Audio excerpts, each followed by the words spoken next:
नमस्कार, आप देख रहे हैं केपी न्यूज 24/7। मैं अश्विनी आपके साथ। आइए एक नजर डालते हैं अब तक के मुख्य समाचारों पर।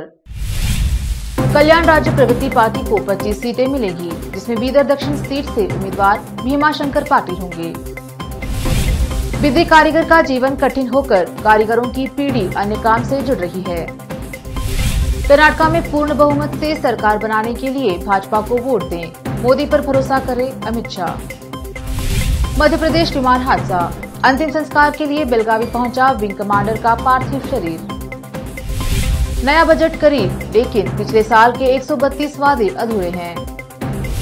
साल के पहले मन की बात में बोले पीएम मोदी, ई वेस्ट बन सकता है सर्कुलर इकोनॉमी में बड़ी ताकत। वंदे भारत एक्सप्रेसवे में गंदगी देख एक्शन में रेल मंत्री, फ्लाइट की तर्ज पर सफाई के दिए निर्देश।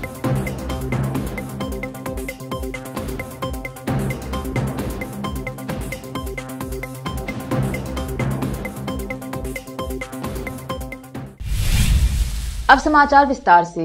पहले समाचार स्थानीय। राज्य विधानसभा चुनाव कल्याण राज्य प्रगति पार्टी ने बीदर दक्षिण से उम्मीदवार भीमाशंकर पाटिल काडवाद को घोषित किया। आज इस संबंध में एक संवाददाता सम्मेलन में कहा कि उनकी पार्टी कल्याण के कर्नाटक में 25 सीटें जीतेगी। बीदर दक्षिण विधानसभा क्षेत्र में लगभग 102 गांव और 8 टांडा हैं। अच्छी हाईटेक शिक्षा, सड़कों का निर्माण, स्वच्छ पेयजल व्यवस्था, स्वास्थ्य देखभाल के उपाय, अस्पतालों का उन्नयन, डॉक्टरों की कमी को दूर करना, लघु उद्योगों की स्थापना करना, लोगों को रोजगार दे, कुटीर उद्योगों पर जोर दे, कोडिनिंगा कारंजा बाढ़ पीड़ित संघर्ष समिति की मांगों को पूरा करने के लिए हर तरह के प्रयास किए जाएंगे। महिलाओं के लिए विशेष योजनाएं बनाई जाएंगी और संस्थापक अध्यक्ष मामले को पार्टी के घोषणा पत्र में शामिल करने की जानकारी दी गई है। उन्होंने क्षेत्र के लोगों से अपील की है कि वे इस चुनाव में किसानों, गरीबों और मजदूरों की प्रगति सहित दक्षिण विधानसभा क्षेत्र की सर्वांगीण प्रगति के लिए कड़ी मेहनत करें। उन्होंने बताया कि गली जनार्दन रेड्डी के भाई, परिवार के सदस्य और उनके साथी इस चुनाव में प्रचार के लिए बीदर जिले का दौरा करेंगे। इस अवसर पर रवि मरकाले, नारायण दयानंद पाटिल काडवाद, इमैनुअल मदकनल्ली मौजूद रहे। कैमरामैन कृष्णा का कवरेज। ಹೈಟೆಕ್ ಶಿಕ್ಷಣ ಕ್ಷೇತ್ರದಲ್ಲಿ ಉತ್ತಮ ಶಿಕ್ಷಣ ನಡೆಯಬೇಕು, ಆರೋಗ್ಯ ರಕ್ಷಣೆ, ಶುದ್ಧ ಕುಡಿಯುವ ನೀರು ಬೇಕು, ರಸ್ತೆಗಳ ನಿರ್ಮಾಣ ಉನ್ನತೀಕರಣ ಆಗಬೇಕು, ಹೈಟೆಕ್ ಮಾರ್ಕೆಟ್ APMC ಮೊದಲೇ ನಾ APMC ಚೇರ್ಮನ್ ಇದ್ದಾಗ ಆಲ್ರೆಡಿ 30 ಎಕರೆ ಜಮೀನು ಗೌರ್ಮೆಂಟ್ ಲ್ಯಾಂಡ್ ಇದು ಮಾಡಿದೆ, ಸರ್ಕಾರಕ್ಕೆ ಕೊಟ್ಟಿದೆ. ಬಟ್ ಸರ್ಕಾರ ಏನೂ ಮಾಡಿಲ್ಲ ಆ ಟೈಮಲ್ಲಿ. ಈಗಂತೂ ಮುಂದೆ ಅವಾಗ ಚೇರ್ಮನ್ ಇದ್ದೆವು, ಮುಂದೆ MLA ಆದಮೇಲೆ ಮಾಡೋಣ ಅಂತ ಸುಮ್ಮನೆ ಒಂದು ನಾ ಮಾಡಿರೋದು ಏನಿದೆ ಏನಂತ ಹೇಳಕ್ಕೆ ಇಷ್ಟಪಡ್ತಾ ಇದ್ದೀನಿ. ಮತ್ತು ಹೈಟೆಕ್ ಮಾರ್ಕೆಟ್ ಯಾರ್ಡಲ್ಲಿ ಅಲ್ಲಿ ಕೋಲ್ಡ್ ಸ್ಟೋರೇಜ್ ಅಂತ ಬರ್ತದೆ. ಅಲ್ಲಿ ಕೋಲ್ಡ್ ಸ್ಟೋರೇಜ್ ಯಾಕೆ ಮಾಡ್ಬೇಕಂದ್ರೆ ಹೈವೇ ಇದೆ. ಹೈವೇ ಇದ್ದಾಗ ಅಲ್ಲಿ ಕೋಲ್ಡ್ ಸ್ಟೋರೇಜ್ ಮಾಡಿದ್ರೆ ಅಲ್ಲಿಂದ ಹೈದ್ರಾಬಾದ್ಗೆ ಹೋಗ್ಲಿಕ್ಕೆ 2 ತಾಸು ಆಗೋಲ್ಲ. ಅಲ್ಲಿಂದ ಹೈದ್ರಾಬಾದ್, ತೆಲಂಗಾಣ ಎಲ್ಲ ಗಿರಾಕಿಗಳು ನಮ್ಮಲ್ಲಿ ಕೋಲ್ಡ್ ಸ್ಟೋರೇಜ್ ರೆಂಟಿಗೆ ತೊಗೊಳ್ತಾರೆ. ಅದಕ್ಕೋಸ್ಕರ ಮಾಡ್ಬೇಕಂತ ನಮ್ಮದೊಂದು ಇದೆ ಇತ್ತು. ಮತ್ತು ಆಸ್ಪತ್ರೆಗಳ ಉನ್ನತೀಕರಣ, ವೈದ್ಯರ ಸೇವೆ, ಶಿಕ್ಷಣ ಸರಿಯಾಗಬೇಕು. ಹಳ್ಳಿ ಊರಿಗೆಲ್ಲ ಹೈಟೆಕ್ ಸ್ಕೂಲ್ಗಳು ಆಗಿ ಉನ್ನತ ಶಿಕ್ಷಣ ಅವ್ರಿಗೆ ಭೀ ಸಿಗಬೇಕು, ಹಳ್ಳಿ ಊರವ್ರಿಗೆ ಅಂತ 2 ಮಾತು ಹೇಳಿ ಉದ್ಯೋಗ ತೋರಿಸ್ಬೇಕು ಗರೀಬರಿಗೆ. ನಮ್ಮ ಕಡೆ ಅಲ್ಲಿ स्मॉल स्केल इंडस्ट्रीज माडिला यारो। वर्षों बाद इस वर्ष बिदरी कारीगरी और कारीगर की सरकार ने शिनाख्त कर बीदर के निवासी और बिदरी कारीगर शाह रशीद कादरी को पद्मश्री प्रदान किया जा रहा है। पद्मश्री की घोषणा के साथ ही कादरी से मुलाकात करके उन्हें बधाई देने का सिलसिला पिछले 2 दिनों से जारी है। अब तक मंत्री, विधायक सहित सभी दलों के नेता आदि ने कादरी से मुलाकात कर उन्हें बधाई दी है। केपी न्यूज ने बिदरी कारीगरों की जीवन पर पड़ताल की, जिसमें न्यूज एडिटर डॉक्टर मसूद ने बिदरी कारीगरों और उनके जीवन के बारे में बताया कि बिदरी काम एक प्रसिद्ध कला है जो देश विदेश में अधिक प्रसिद्ध और लोकप्रिय है। बेशक बिदरी काम की कलाकृति बाजार में महंगी है, इसके बावजूद कारीगरों को वह मूल्य नहीं मिलता जिसके वह हकदार हैं, जिससे कुछ वर्षों से कारीगर कठिन समय से गुजर रहे हैं। यह तक कि उनको अपना जीवन चलाना भी कठिन बन गया है। ऐसे में इन कारीगरों की वर्तमान पीढ़ी अपना पुश्तैनी काम छोड़कर अन्य काम में जुट गई है, जिससे यह कला धीरे धीरे कम होती जा रही है। सरकार को इस कला को बचाने के लिए और कारीगरों को इस काम से जुड़े रहने के लिए प्रयास कर उन्हें आर्थिक सुविधा के साथ साथ कलाकृतियों की अच्छी मार्केटिंग की व्यवस्था उपलब्ध कराना चाहिए, जिससे कारीगरों की आर्थिक स्थिति ठीक हो सके। अब समाचार राज्य के। केंद्रीय गृह मंत्री अमित शाह ने लोगों से प्रधानमंत्री नरेंद्र मोदी पर भरोसा जताकर कर्नाटक में पूर्ण बहुमत से सरकार बनाने के लिए भाजपा को वोट देने का आग्रह करते हुए कहा कि जनता दल एस के पक्ष में डाला गया हर वोट कांग्रेस और कांग्रेस को मदद करेगा, इसे जीत बना रहा है। कांग्रेस और जेडीएस को वंशवादी कहकर उन पर निशाना साधते हुए उन्होंने भाजपा को लोगों के लिए काम करने वाली एकमात्र पार्टी के रूप में पेश किया और बेलगावी जिले के मतदाताओं से पूछा, जो राज्य में विधानसभा क्षेत्रों की दूसरी सबसे बड़ी संख्या है, यह सुनिश्चित करने के लिए कि भगवा पार्टी वहां के 18 में से 16 क्षेत्रों में जीत हासिल करे। कर्नाटक के लोगों को अप्रैल मई में फैसला करना है कि वे अगले 5 वर्षों के लिए कर्नाटक की बागडोर किसे देना चाहते हैं। एक तरफ 2 परिवारवादी दल हैं, कांग्रेस और जेडीएस, वही दूसरी तरफ देशभक्तों की पार्टी बीजेपी है, जो मोदी के नेतृत्व में भारत को दुनिया भर में नंबर 1 स्थान दिलाने की कोशिश कर रही है। मध्य प्रदेश में सुखोई 30 MKI और मिराज 2000 विमान के बीच दुर्घटना में मारे जाने के एक दिन बाद विंग कमांडर हनुमंतराव सारथी का पार्थिव शरीर रविवार दोपहर यहां पहुंचा। मध्य प्रदेश के मुरैना जिले में शनिवार को एक प्रशिक्षण मिशन के दौरान भारतीय वायुसेना IAF के 2 फ्रंटलाइन लड़ाकू विमान दुर्घटनाग्रस्त हो गए, जिससे विंग कमांडर सारथी की मौत हो गई, जबकि 2 अन्य पायलट सुरक्षित बाहर निकल गए। सारथी के पार्थिव शरीर को वायुसेना के एक विशेष विमान से लाया गया और बाद में उसे गणेशपुर स्थित उनके घर ले जाया गया। मध्य प्रदेश के ग्वालियर में tactics and air combat development establishment के प्रशिक्षक विंग कमांडर सारथी के आवास पर मातम छाया हुआ है। उनके असामयिक निधन से परिजन व रिश्तेदार शोक में हैं। 35 वर्षीय पायलट के परिवार में उनकी पत्नी, 3 साल की बेटी और 1 साल का बेटा है। जबकि मुख्यमंत्री बसवराज बोम्मई 2023-24 वित्तीय वर्ष के लिए चुनावी बजट पर काम कर रहे हैं।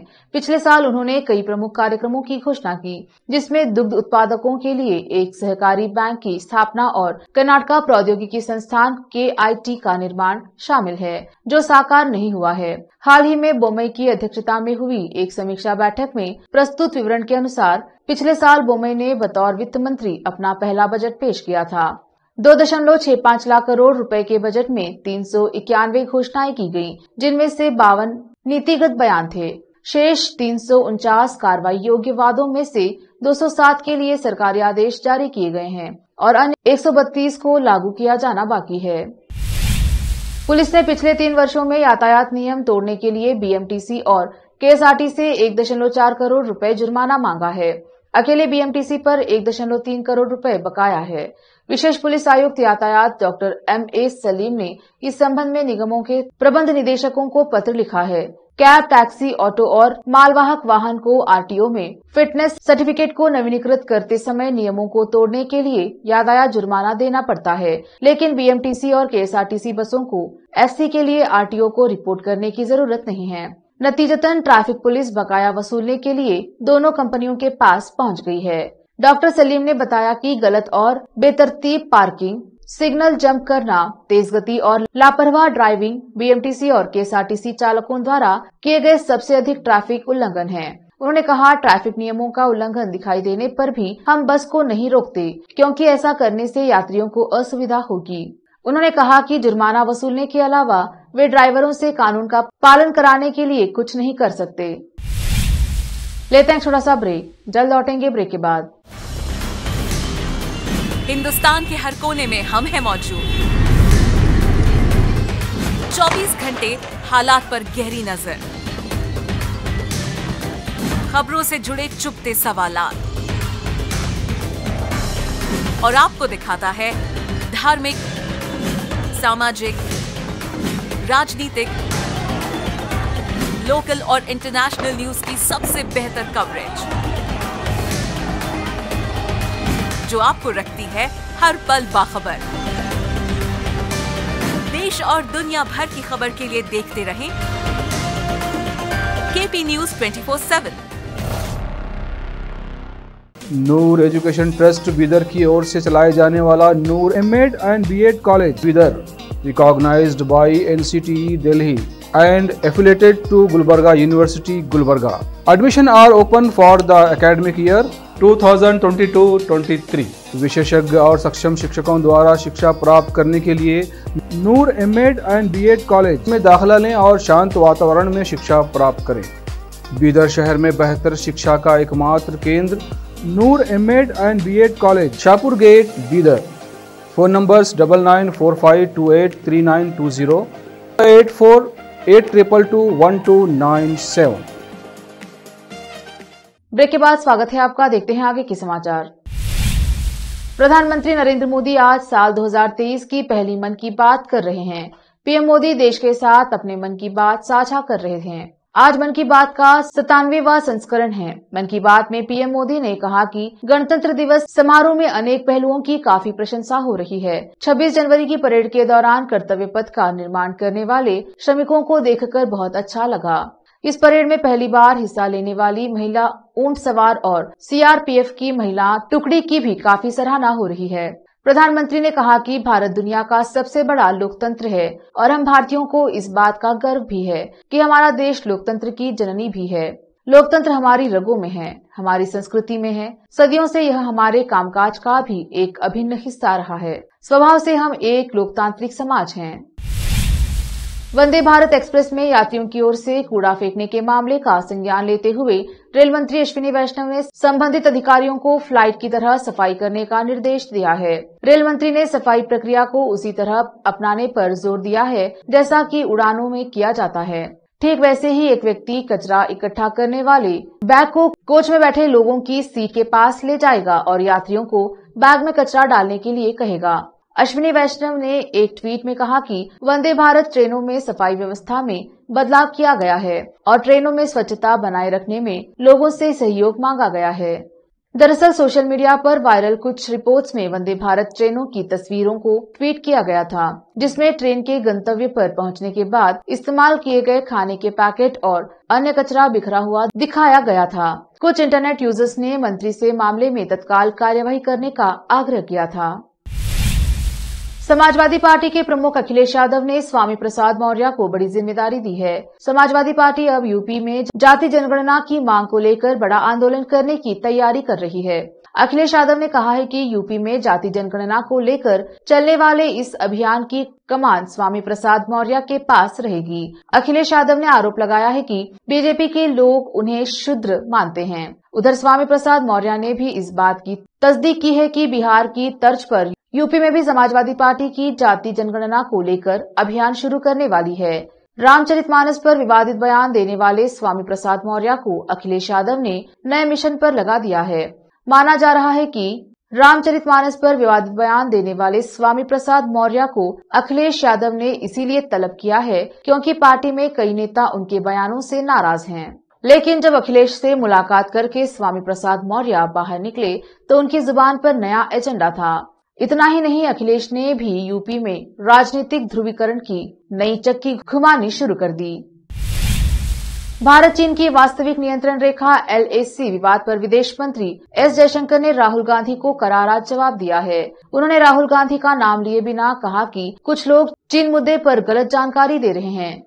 ड्रैगन ने भारत की जमीन पर 1962 में कब्जा किया था, उसे आज के दौर का दर्शाया जा रहा है। विदेश मंत्री ने कहा कि चीन की घुसपैठ को लेकर विपक्ष देश को गुमराह कर रहा है। मैं चीन के राजदूत से अपनी खबर नहीं पूछता। अगर मेरी समझ में कमी होगी तो मैं सेना या इंटेलिजेंस से बात करूंगा। S जयशंकर ने महाभारत और रामायण का जिक्र करते हुए भगवान श्री कृष्ण और हनुमान को सबसे बड़ा डिप्लोमेट बताया। उन्होंने कहा, तब भी भारत की कूटनीति चरम पर थी और आज भी देश उसी तर्ज पर चल रहा है। राहुल गांधी ने पिछले दिनों S जयशंकर की समझ पर सवाल उठाया था। पुणे में किताब के विमोचन के दौरान S जयशंकर ने राहुल गांधी को करारा जवाब दिया है। उन्होंने चीन और पाकिस्तान का फॉर्मूला समझाने के लिए महाभारत की पूरी कहानी को डिप्लोमेसी से जोड़ा, फिर उसमें रामायण का भी जिक्र किया। पूरा इतिहास निचोड़ने के बाद विदेश मंत्री ने बता दिया कि कूटनीति में हनुमान और श्री कृष्ण की क्या भूमिका थी। आगे उन्होंने कहा कि आप स्वयं देख लीजिए कि भारत की कूटनीति ने इस वक्त पाकिस्तान की क्या हालत कर दी है। यह पूरी दुनिया देख रही है। पाकिस्तान कंगाल है, दुनिया के देशों से भीख मांग रहा है। महाभारत का उदाहरण देकर विदेश मंत्री ने बताया कि पाकिस्तान से निपटने का फॉर्मूला क्या है। जनपद बिजनौर के थाना नूरपुर क्षेत्र के मोहल्ला शहीद नगर में 6 बच्चे GTV स्कूल से पढ़कर वापस आ रहे थे। वहीं बीच में ऑटो चालक किसी अन्य बच्चों को उसके घर पर उतारने लगा। उसी के बीच अमरजीत सिंह निवासी नूरपुर मोहल्ला शहीद नगर का आदमखोर पिटबुल कुत्ता उसके घर से निकला और ऑटो रिक्शा में बैठी हुई बच्ची को खींच करके नीचे गिरा दिया, जिसके साथ साथ अमरजीत सिंह की पत्नी और उसका बेटा कुत्ते के पीछे से निकल आए और देखते ही देखते कुत्ते ने बच्ची को खींचकर उसके कान और अन्य कई जगहों पर काट डाला, लेकिन वह बच्चे को नहीं बचा पाए, जिसके चलते कुछ राह चलते लड़के ने बच्ची को बचा लिया और PHC में भर्ती कराया, जहां सूचना मिलने पर बच्ची के मां ने PHC से निकालकर बच्ची को कॉस्मॉस में भर्ती कराया है। उपचार किया जा रहा है, जिससे मुकदमा दर्ज हो चुका है। बिजनौर से शादाब इदरसी की रिपोर्ट। दिनांक 24 तारीख को एक नब्या नामक लड़की को जो है स्कूल से आते समय जो है एक अमरजीत के पिटबुल ने काटा था। जो है उनके द्वारा जो तहरीर दी गई, तहरीर के आधार पर मुकदमा पंजीकृत किया गया है और विवेचनात्मक कार्रवाई की जा रही है। शीघ्र ही इसमें विधिक कार्रवाई पूर्ण करके आरोप पत्र माननीय न्यायालय में प्रेषित किया जाएगा। आरोपी की गिरफ्तारी नहीं हुई तक चल रहा है, इसमें विवेचना अभी रात ही मुकदमा लिखा गया, विवेचनात्मक कार्रवाई चल रही है। क्या सर उचित धाराएं हैं इसमें? देख लिया जाएगा। इसमें मेडिकल रिपोर्ट जो भी बताएगा उसके आधार पर जो है जो इनको तहरीर है और तहरीर पर जो मेडिकल रिपोर्ट इसमें आई हुई है, मेडिकल रिपोर्ट के आधार पर समुचित धाराओं में आरोप पत्र प्रेषित किया जाएगा। रूस यूक्रेन युद्ध में सबसे बड़े उलटफेर की खबर सामने आ रही है। उत्तर कोरिया के तानाशाह किम जोंग उन ने ऐसा काम कर दिया है कि जिसकी कल्पना रूस के राष्ट्रपति पुतिन ने सपने में भी नहीं की होगी।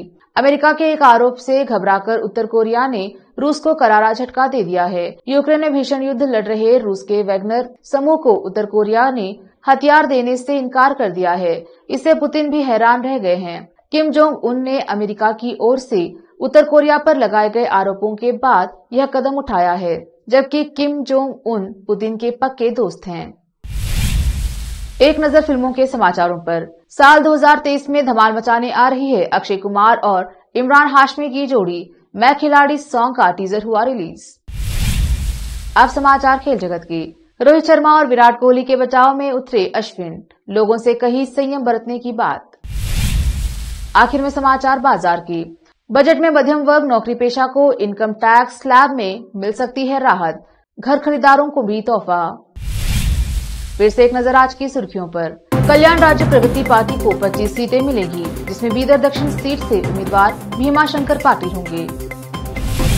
विधि कारीगर का जीवन कठिन होकर कारीगरों की पीढ़ी अन्य काम से जुड़ रही है। कर्नाटक में पूर्ण बहुमत से सरकार बनाने के लिए भाजपा को वोट दें, मोदी पर भरोसा करे अमित शाह। मध्य प्रदेश विमान हादसा, अंतिम संस्कार के लिए बेलगावी पहुंचा विंग कमांडर का पार्थिव शरीर। नया बजट करीब, लेकिन पिछले साल के 132 वादे अधूरे हैं। साल के पहले मन की बात में बोले पीएम मोदी कि वेस्ट बन सकता है सर्कुलर इकोनॉमी में बड़ी ताकत। वंदे भारत एक्सप्रेसवे में गंदगी देख एक्शन में रेल मंत्री, फ्लाइट की तर्ज पर सफाई के दिए निर्देश।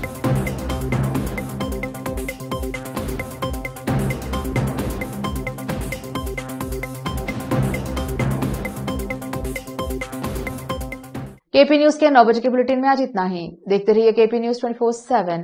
धन्यवाद।